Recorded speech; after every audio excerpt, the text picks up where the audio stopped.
right, we will go ahead and get started. Thank you all for joining us today on October 1st. Happy EVV Day. We are going to kick off with some representative, or Emily from Station MD, and then also a representative from the provider community. We have Annette Powers-Kilburn from Benchmark just to share a little bit about Station MD and how it can help really residential providers. So I'll let you guys take over. Great, thank you. I'm going to go ahead and let Annette Powers-Kilburn from Benchmark go first and talk about the provider's perspective, since almost everyone on here is probably a provider, just to tell you a little bit about how the service has helped them as a provider and supports their staff. And then I'll pull up my PowerPoint and we'll get into what is the Station MD Healthcare Assessment Service so you can understand what it is and how you can add it, and then ask questions. So I'll turn it over to Annette. Thanks so much for joining us. Sure. I'm glad to be here. My name's Annette Powers-Kilburn. I'm the manager of health services and an RN and a certified DD nurse for Benchmark Human Services. So my role has changed over the years. I started with Benchmark as just the lead nurse in the Ohio market that we have. Now I oversee nurses in about 7 states. We try to use Station MD in most of those states. So what it's done for us, you all know the difficulty when it comes to saying that your nurse or you suspect that somebody needs to be seen, whether it's a fever, an injury, and then you're trying to figure out the logistics of how are you going to get that person to be seen, whether it's at an urgent care or an ER.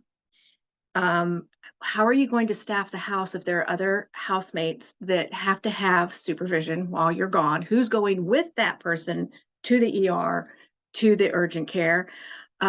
We've had, before we had Station MD, I can remember one time when we had to take somebody and we ended up taking all the housemates to the ER too, because we didn't have any other choice. So that becomes a logistical nightmare and a staffing nightmare without Station MD. We've also seen, for the majority of our people, when they go to the doctor, whether they've got white coat syndrome or nervousness around doctors or around nurses, or don't understand the setting, don't understand what's going on, and they already don't feel good, we can see the negative behaviors increase. And unfortunately, what can happen then is that that negative behavior overshadows the medical issue that we're there for. And so they end up treating that issue, but ignoring the medical, not knowing that it's simply a stress issue. I do have one colleague who actually started a sensory room in an ER, but that wasn't here in Ohio. It was great. And it lasted for, I think, 5 years before they lost the funding for it. But other than my one lady who loves to go to the ER because she likes to people watch, majority of our people don't do well in that setting. They don't feel good. They have to wait. And then those negative behaviors increase. Well, using Station MD has alleviated a lot of those concerns on both ends, whether it's the staffing or the behavioral. When we use Station MD, it's a simple call-in. It's a simple process to call in with some basic information. I've already taken a set of vitals. Here you go. And here's what we think the problem is. We need to be seen. They assign it to an ER trained and an IDD trained physician. So those doctors are double trained. And then they call back, and you can do this virtually with the camera, either on your phone, on a tablet, whatever system you have set up in your homes. They can assess, they can talk directly with that individual in a setting where they're not as uncomfortable, and it doesn't affect your staffing issue. You just have to have the time to sit down with them and go through it. And I've used it myself with somebody who was also in our day service who was complaining about an injury. So we could do the visual. We could look at where she felt she was bruised and injured and actually go from there. You could see her walk across the room or limp across the room in her case. If the doctor, from there, the doctor can then decide, what are we going to do about this? And is there a medication or a pain reliever that can be prescribed? And they can go ahead and call that in with the pharmacy of choice. If they think it needs to be escalated to a higher level, that, yep, you know what, we better get that hip x-rayed, they will call ahead, because we've already loaded the hospital of choice. They will call ahead to that hospital and give them the heads up. So that wait time becomes lessened because we're expediting that process. So what we found is that 93% or more of the people that we make those calls for are treated in place. And we haven't had to take them out of the home. Whereas before, I would have had to say, as the nurse, as the lead nurse in Ohio, and not able to make it to every single house because I'm covering from Cincinnati all the way up to Columbus and all the way up to Lima and St. Mary's, I can't be there. So to be safe, my recommendation would have been to take them either to the ER, the urgent care. And I specify based on what I know the capabilities of those services are. Now we can do it in place. 93% are treated in place. And then if they are sent on to the ER, they want some follow-up. They want to know if that person got admitted, and they will do some follow-up with you. It's a wonderful, wonderful service for that. I don't know that we're using it here in any of the providers, but we do also in one state use them for our site consults. But that's another state that doesn't have local, and it's been through a special process, a special contract. So they can be all encompassing for us in a way that we can't serve otherwise. And I think for our individuals, I even had an individual who was a frequent flyer at a hospital. She thought it was more fun to go on squad and go and spend time in the ER. We actually let her, she's fairly high functioning, we let her have the number, and she was able to call herself to Station MD. We actually saw those numbers of calls reduced significantly. So that's been our experience. We try to add it on in all our states as Benchmark continues to look at new programs in new states. We've tried to include Station MD as part of that service. Does anybody have any questions for me about that?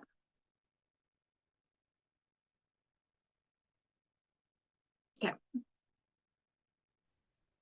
Thank you so much, Annette. I really appreciate it. We have such a great partnership with your agency, and so we'd love to do that for the other agencies in Hamilton County. So thanks for joining us. I'm going to Absolutely. pull up my PowerPoint, and I'm going to just go ahead and get right into it. Please let me know if you have questions, and I'll leave some time at the end for questions as well.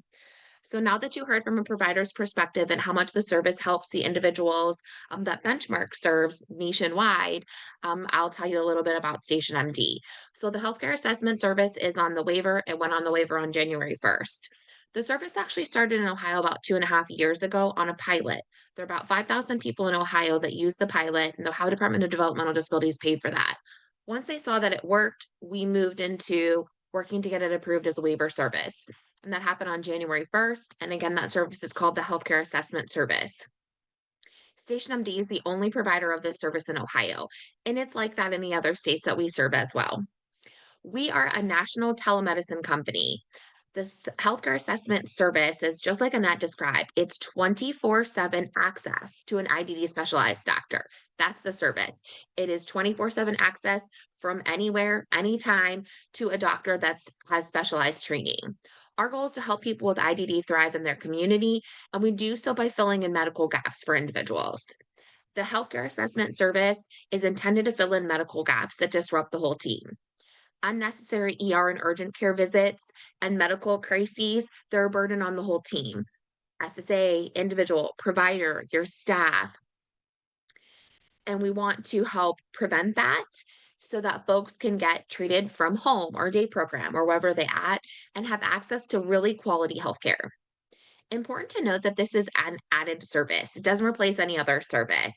Like Annette mentioned with Benchmark, we work with their nurses.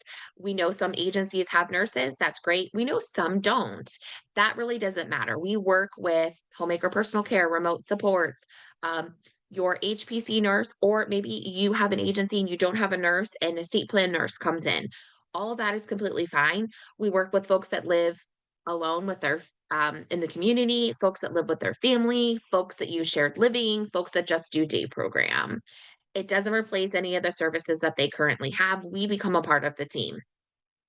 It also doesn't replace any of their doctors. They keep the doctors that they love and care about. We want to work with those doctors, and we help create relationships with both the ER and their primary care physician because it's an added service. And rather than going to emergency room or urgent care or Friday night calling frantic over and over again to on call and can't get hold of your doctor, and said you could just call us, hop on our app and have a visit and we'd handle the situation. Annette already talked about her story and how the services are helping support providers. I do want to note that this is the first time in Ohio we've ever had a service that is intended to support the whole team. It is a very unique service. The rule specifically states that it's intended to empower direct care staff to be confident in providing quality care. So this is for everyone and it is intended to support everyone. When we all support each other, there's better health outcomes and people can be more independent. It is virtual, so it's available anytime, anywhere, 24/7. As mentioned, all of our doctors are specially trained, so they understand working with folks with high complex medical and behavioral needs, and they understand working with provider agencies. So let's say, for example, someone is served by your agency and they're at day program and they think they have pink eye, but the residential provider can't come pick them up and it kind of becomes an issue, right? The person can have a visit from their day program and their HPC nurse can be sent a link and can join the visit and we can all participate virtually. So we work together. Now that you know that it's available 24/7, what are some of the examples of people call in about? Really any medical issue. So a rash, a cut, a bruise, sores, minor burns, pink eye, allergies, migraines. And we get lots of seasonal illnesses, especially this time of year. Fever, vomiting, cough, cold, flu, COVID-19, seizures, falls, minor injuries. We do get lots of urinary tract infections and GI issues, diarrhea, constipation. But the service is intended to fill in medical gaps. So you could call in and ask questions, get guidance, help with a medication refill or a medication error. And then also, as Benjark mentioned, you can call in and just ask, should we go to the emergency room? And if our doctor says yes, then they are calling that emergency room to help make it a more efficient visit. So, again, the service is intended to fill in medical gaps that individuals with developmental disabilities experience every day that fall back on you all as the provider as well as the SSA. We want to help with those issues so folks can enroll in the service and just have access to it whenever they need it. So, how does it work? How do you call in? Um, as one of your fellow providers mentioned, it's simple. That's the point of the service. It is intended to be very simple. You do need a phone. Every visit starts with a phone call. You're calling in 1-877-STAT-MDs. We're confirming the individual's medication and medical information, just like if you went to an in-person visit. And then we're helping you get on our app so you can have a virtual visit with one of our specialized doctors. So you do need some kind of a device. And a lot of people use their phone. Staff can use their phone. They're downloading. It is a Station MD app. It is a HIPAA secure, medically compliant Zoom app. So it's not storing or tracking anything. So we have some day program providers that, 50 people at their day program are all utilizing Station MD. And when one of them needs it, they have a tablet and they use that. It's not like each person has to have their own device.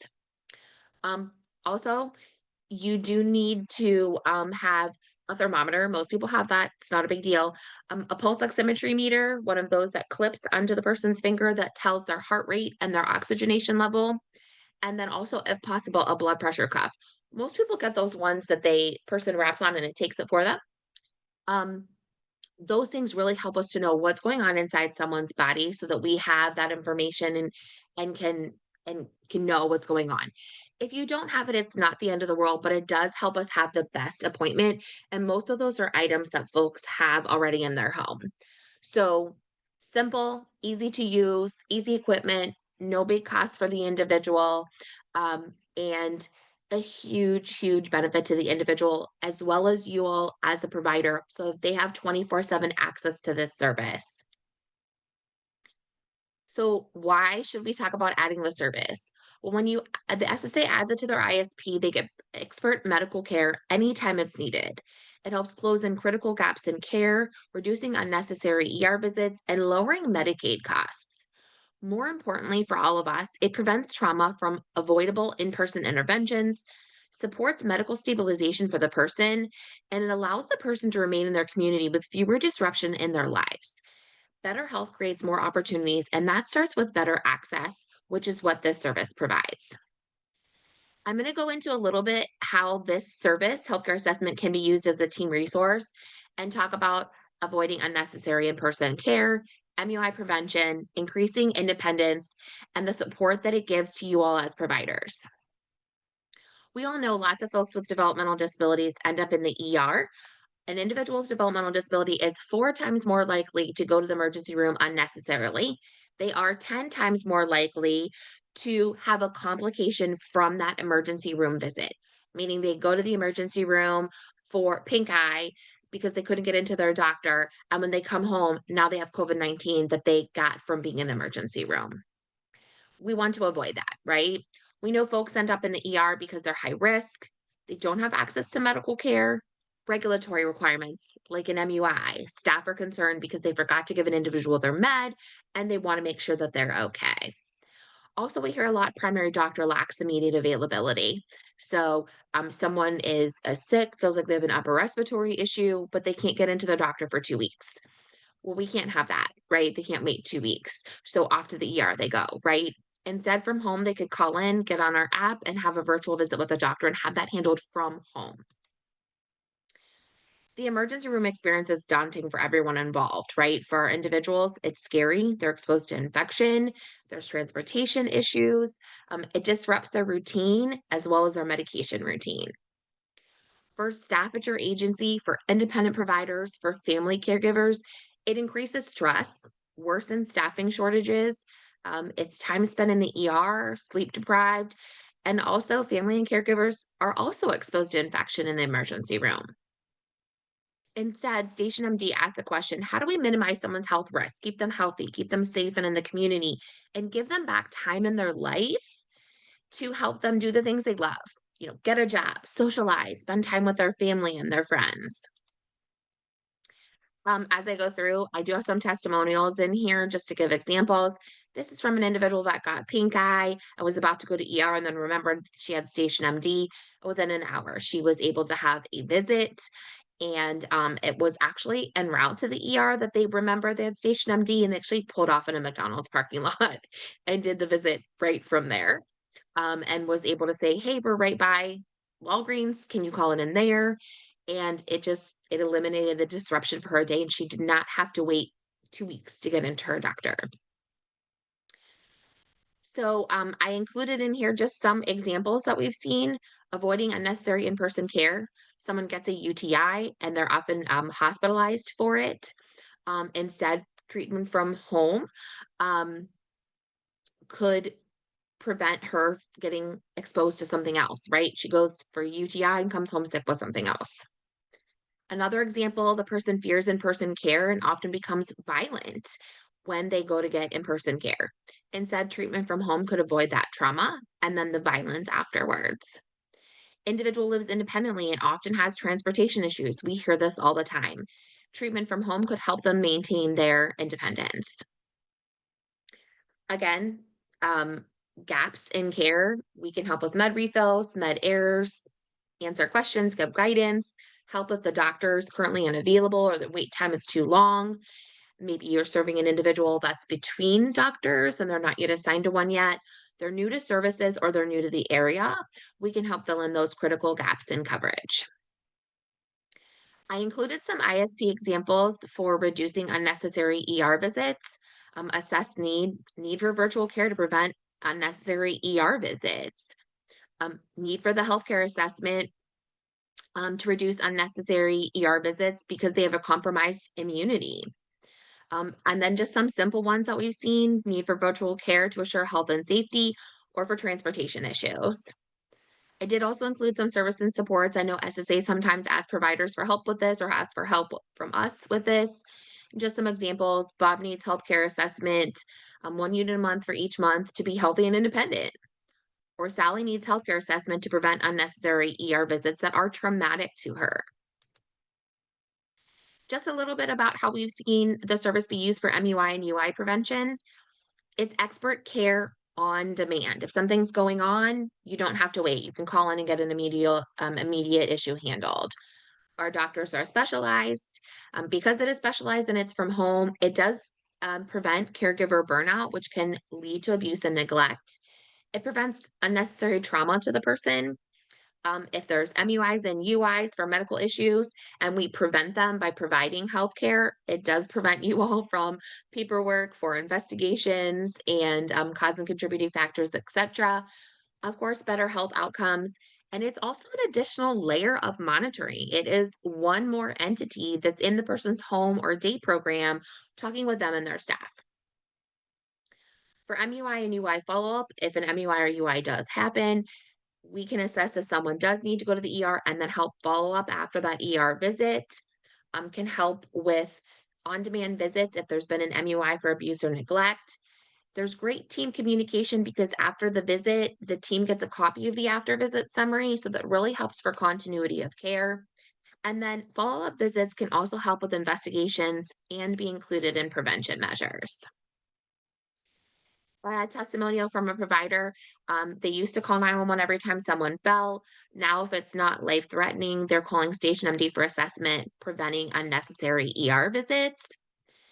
And then this is a testimonial from a provider about our follow up. When we do send someone to the emergency room, we always follow up afterwards. That can be a daunting experience for you all as a provider. There's usually lots and lots of follow up that's needed. So we always follow back up and offer help. Using the healthcare assessment to increase someone's independence, this service offers peace of mind for folks to become more independent. Yes, it's intended to reduce unnecessary in person care, but use it to help people be more independent. If you add the service, can someone gain or increase alone time that they've been wanting? Or can they start using remote supports? Maybe you, as a provider, are short staff and been saying, hey, maybe we can be the backup HPC provider and we can also provide you with remote supports a little bit.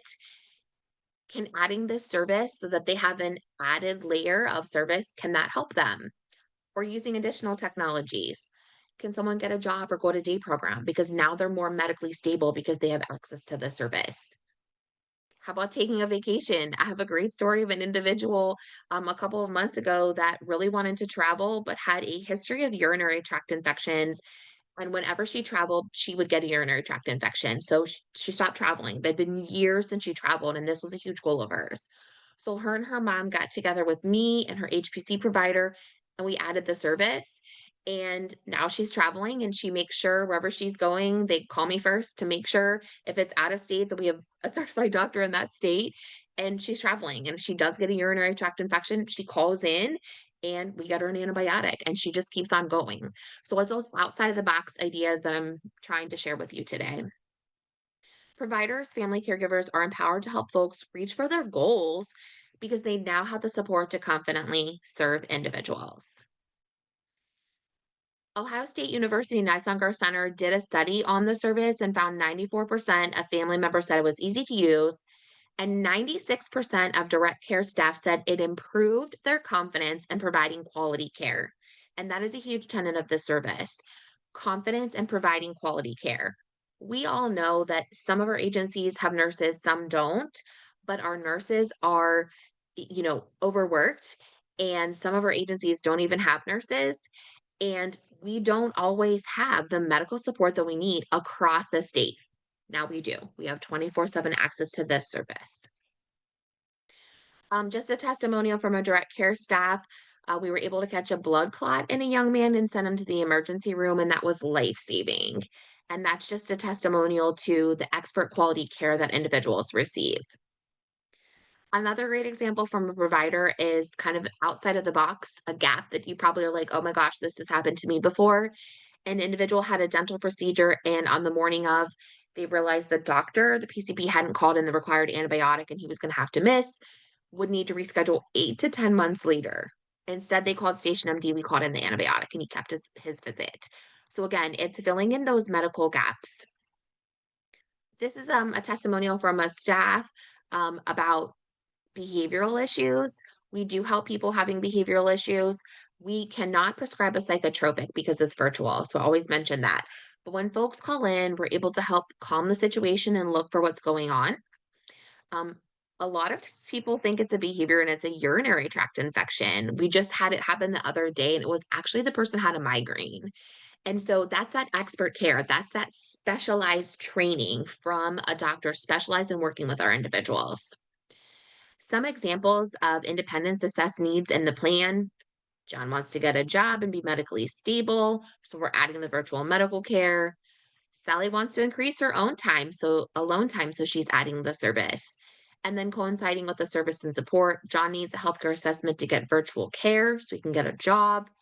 Sally needs a healthcare assessment to be more independent. Also, just briefly want to touch on cost savings. There are global dollars saved on Medicaid. It's less need for overtime or additional staffing hours for providers. And then also for our county boards, we know when folks are unnecessarily hospitalized for a period of time, SSAs cannot bill. So that's a loss in revenue. This was a study done on the actual service by Ohio State University Niswonger Center, and this is really where the savings comes in. Average DSP rate is $18 an hour. An average Ohio ER visit is 6 hours and $1,500 versus coming to Station MD when you have a virtual visit. The cost savings, it's just monumental. That is for the entire system. We just went into Montana and started a pilot. We've been there 4 months and we saved them $2 million. Dignity of risk. We talk about this all the time. Medical stability can bring peace of mind to team members and help increase independence. Can you talk to the SSA, the team, about adding the service to give peace of mind so someone can safely have alone time or use remote supports? We all deserve as much independence as possible. Emily, County are boards you okay yes. if I interrupt and Yes. highlight a few things from our end as Sure. well? Yeah. So as Emily mentioned, I just want to make sure it's not lost. This is the service that's available for the IO level 1 and self waivers, and it's very cost affordable. So we do pay a monthly fee of $34.50, no matter if it's used, if it's not used, or how many times it's used. I think Emily also did a nice job touching on if the team does find that a person could benefit from this service, we do need to have an assessed need to add it to the plan. Emily, I think we are doing a good job. Just for a Hamilton County perspective, I think we're doing a good job authorizing it and adding it to a lot of plans, but we don't see a lot of, I think DSPs might forget to access it. Are you seeing that in other counties? It depends. You guys have pretty good utilization. I checked your utilization. It's at about 10%, and that's considered good. So people are using it. They, of course, could use it much more. But typically, what I do is just regular follow up with those providers that are using it because sometimes people just need a refresher or maybe they have new staff and they need to be told about the service. So I always tell providers that I'm here, I'm in Youngstown, which is Mahoning County. I'm happy to meet with you or your staff and just kind of refresh them on the service. There's definitely more capacity for people to have more visits, and there's also a lot more capacity in Ohio for people to add the service. Emily. So yeah, Hey, it's yes. Jen. Hi. Hey. What's our current enrollment look like in Hamilton County? Do you have that handy? How many people do we have enrolled in the service in our county right now? Do you have that? I do. I think the last time I checked, it was 90 people. Okay, great. Can I add can check something? in. Yes. Yes. Okay. So I want to point out to the SSAs that I know the process has been put in place to look if there's an assessed need. And I just want to remind you all that this is a service they're entitled to. And all it takes is the one phone call a year when they have the flu, for instance, because they can order lab results or lab tests and they can call in stuff for pain relief and fever relief. So they can order a lab test for a flu test. That's not a problem. But all it takes is that one visit, even if they're not a frequent flyer to the ER, to make this an affordable option for each person. We have to remember that whenever we're sending somebody to the ER, that we are looking at risk, exposure, and possible elevated adverse behaviors. Doesn't always happen to everybody. Like I've got the lady who loves to people watch, but I think people forget that this is a service they're entitled to, just like they are entitled to go to the doctor every year. This is something that they should have access to, and not. I hesitate to say that we're making the decision ahead of time whether or not they're going to use it, because we don't know what's coming up. This could be a nasty flu season and we're really going to need it, but we've decided that because they don't have any other underlying issues, that it wasn't worth it.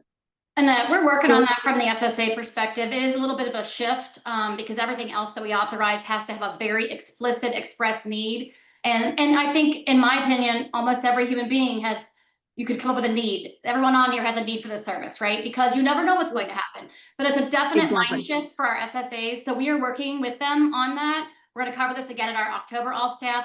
We're doing our best to bring them along. I will just throw out to our provider community, if you're having any kind of trouble getting it added to a person's plan, reach out to Karen or myself, and we'll be happy to consult with those teams, help them understand how to see this from a little different lens in terms of assessed need. It is a shift, so just give them a little time. You know, we're all trying to come along with this, but it is a different way of looking at need. But I agree with you that anyone on here, I don't know how you could say anyone couldn't potentially have the need, right? It's just a matter of how we look at it and how we write that up. So just want to throw that out there. We are going to be reminding our SSAs again in October about this. Thank you so much, Jennifer. I appreciate that. Any last thoughts or questions? We have a full agenda, so.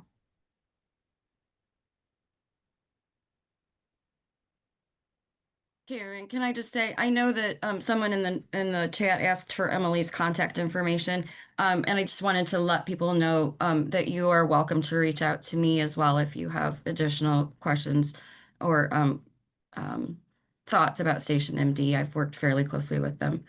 over the Jamie, past for couple all years. those that you do not know, she is our sorry. one of our QARNs of Hamilton County, and she's been partnering and back when the pilot began. So she's been working a long time.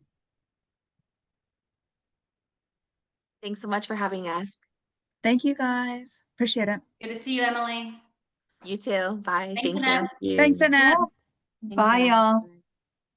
All right, so a few things that are exciting in our world. We did go live with OnScene in mid-September, so you should start seeing referrals if you haven't already. I think I checked, we have about 30 referrals that have been sent to providers. Most of them are for Homemaker Personal Care, and we are seeing about 60 to 70 providers respond back that they are interested. I haven't seen, it doesn't look like any of the referrals have been completed yet, so a provider hasn't been selected, so everything's still in process. We also have, I think, 2 or 3, I think there's been 4 referrals for adult day support, 1 for shared living. So those are really what we're seeing out there. I did want to mention we have been getting calls that people aren't receiving email notifications that referrals, they have been matched with a referral. So you will need to go into your profile. If you're not receiving those emails, just go into your profile and there's a box that says referral services. Just make sure that the services are listed where you're expecting to receive a referral. There's also a tip note in the provider newsletter as well. Yes, Emily, I can send out the PowerPoint as well. I'll attach it when I post the YouTube video of today's recording. Thank you. So OnScene, great improvement, probably. Hopefully you guys are experiencing it instead of our email system before. That was perhaps at the end of its lifespan. All right, the other request I have is in our old provider search tool, we did keep a lot of good provider data, and we are concerned that we're going to lose some context on your end that we use regularly. So if you do have, there is in the provider newsletter, I gave instructions on how to update your staff records. And so really we want a good contact for MUI. If you have somebody that's over residential or ADA, those are good contacts to put in there. SSAs have access to them, MUI, so that we know who to contact if we have questions about things.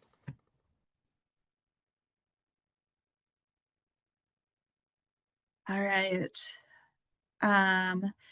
Other thing I wanted to mention is it's October 1st. So for those of you billing residential respite at the 15-minute rate, HPC, PDHPC, those nursing services, it's time to be making sure your EVV clock in and clock outs match and align. As a county, we are about 30% compliant, it looks like, in EVV, maybe a little bit higher. So we are really concerned about what things will look like in late October. So we may be reaching out. We don't know really what to expect when providers start not to get paid. I did want to mention that for EVV, if you are getting denial errors, you can go back in and fix those. So it's not like the money's lost. You need to manually go in and edit errors. I put some information about how to do that in the chat. I'll read, and it's also in the newsletter. We also sent out, just an edition of EVV, a memo today, just for, a list of resources. So hopefully that's useful to use. Maybe save it as things come up. How are you guys feeling about EVV? Anything that we can be doing on our end? Anything we should be thinking about?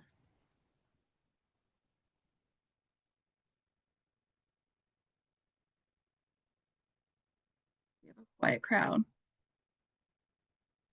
Angie, are you hearing anything statewide? Angie Blake from DODD is joining us. She's in the provider support area as well. Sorry, that's not your correct title. DSPM provides provider support specialist. So it was good. So yeah, so we are still making phone calls to providers. So if you're not utilizing EVV, along with from Hamilton County, you may receive a call from someone at DODD as well, to help provide you with support and resources. And as much as we would all like to help you with getting your EVV set up, you really do need to utilize the resources provided through ODM, as they will be the best ones to help support you in that. And it's so effective today. It's October 1st. And like Karen said, we'll know probably about the end of the month how many people didn't get paid. And we really want you to get paid.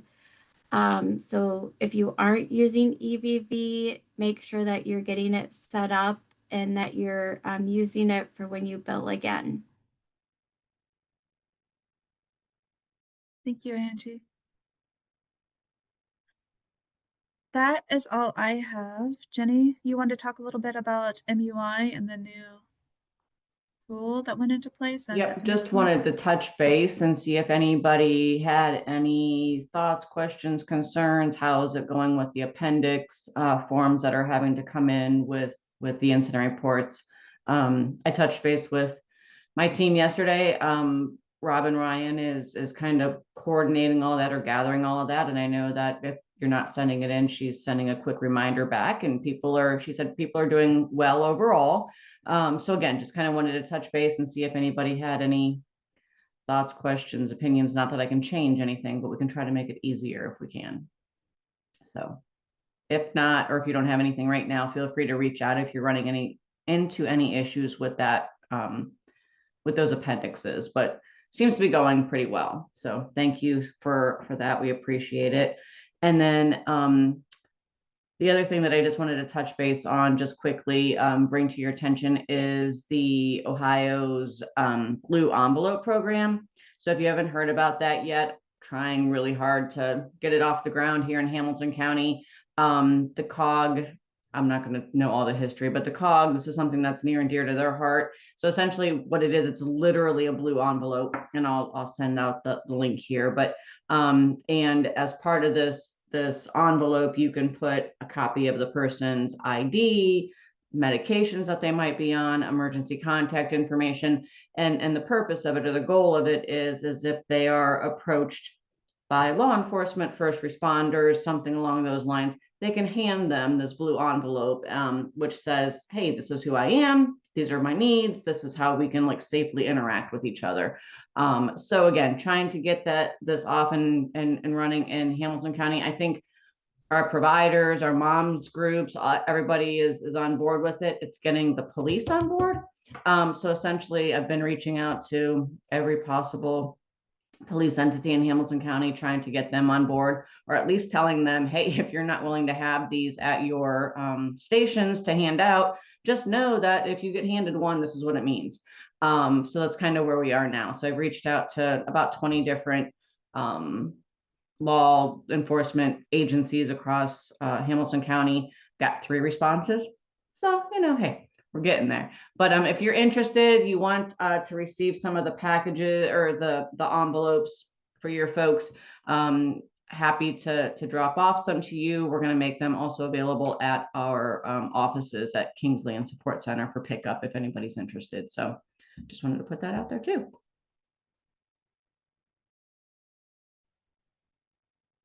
I think that's all we have. Jen, do you have anything? I don't think so. Just a little nervous about EVV, so hoping for the best, preparing for the worst. I don't know. I just commendation to our QA team for everything they've done. They've reached out to, gosh, I don't know how many contacts you got, like 900 providers or something you've made contact with I personally. think 686 the Yeah. last time I looked. Yeah.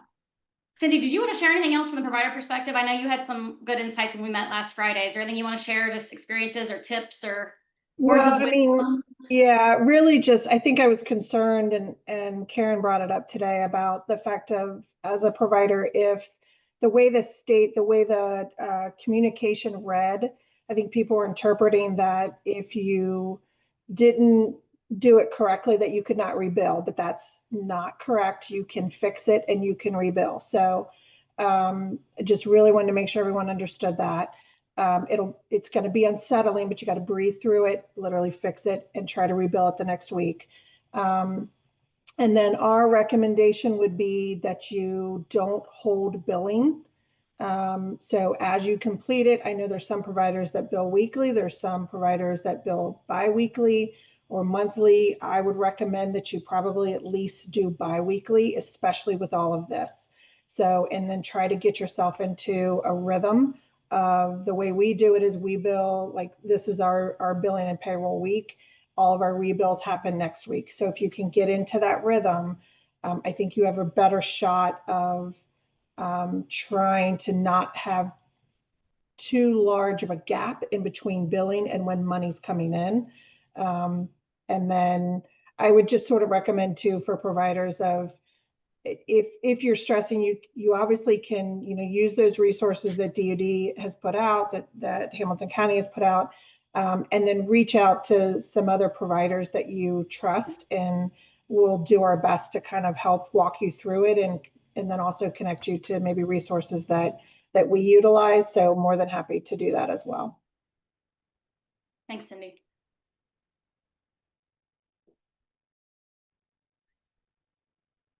I did put in chat some newer resources that I was able to locate. One is about error codes in EMBS. So when you see those codes, that might be a helpful sheet to print out, so you know what the codes mean.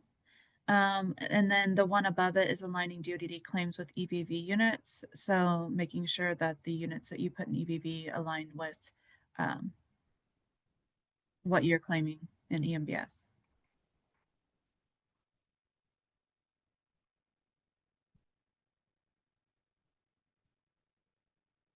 Oh, I did want to mention, you should be getting notification about Tableau, which is replacing Data Warehouse. And so it's going to be it's much easier to use, much easier to navigate. You'll be able to run reports and access like claims or funds remaining. It's just really easy to navigate. I think you'll like using it. You should be getting an email about access if you haven't already.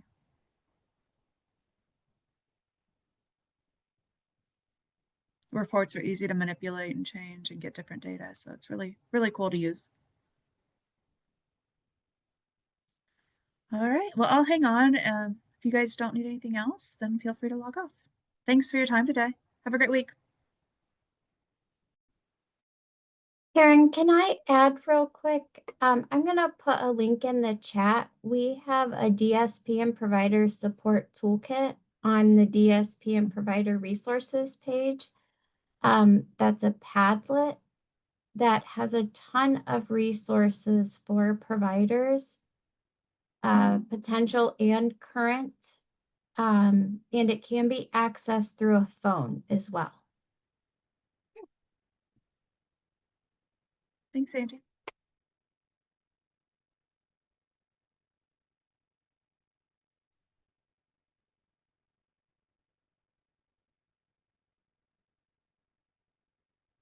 And data warehouse is sunsetting, and then Tableau will be the replacement. Yes, and there will be resources available for providers coming out. They're rolling it out to county boards first, and obviously we've been going to trainings and things, and then there'll be more resources for providers coming. What did you say it was called again? Tableau? Tableau, Tadlo? EAU. What is it? yeah, Karen got it. TABLEAU. Leau.